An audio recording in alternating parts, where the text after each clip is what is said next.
Okay, hello everybody. So what we're going to try to do here is go through, and I'm going to create Solidworks videos because everybody's getting on different pages and at different levels of understanding, and I want to have like a reference that you guys can relate back to, go back to, and see. So as you can see here, here's my list I've made of different videos I'm going to make. Now the thing is, these aren't going to match the project lessons that you're doing in the IED class, but each individual portion will help you, and then I'm hoping that you can refer back to that later and just watch those snippets of what you need. So if we look here, our very first one is how to start a part in SolidWorks.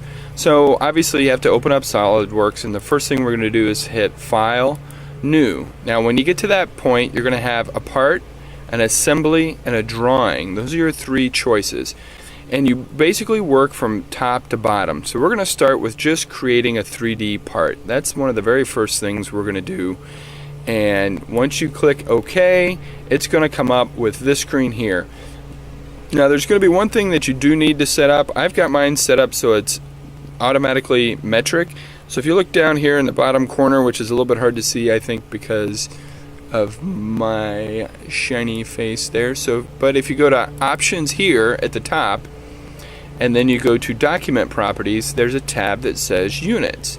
You can actually change that to IPS or inch, pound, and seconds, and hit OK, and then that will change your drawing to inches. If you need to go back, it's pretty simple. You go back on the little tab up above, and then document standards, and then you're going to go to units and change that to millimeters. I'm going to leave it back in inches, but that's how you can change that.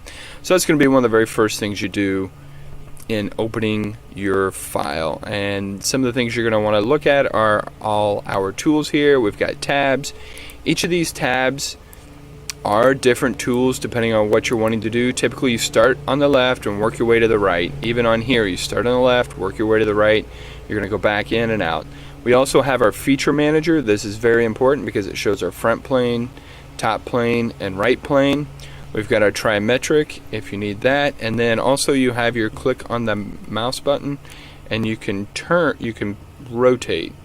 So it's not click on the mouse button, that's actually the scroll wheel button. If you press it down, then that does that. So that's it for this video.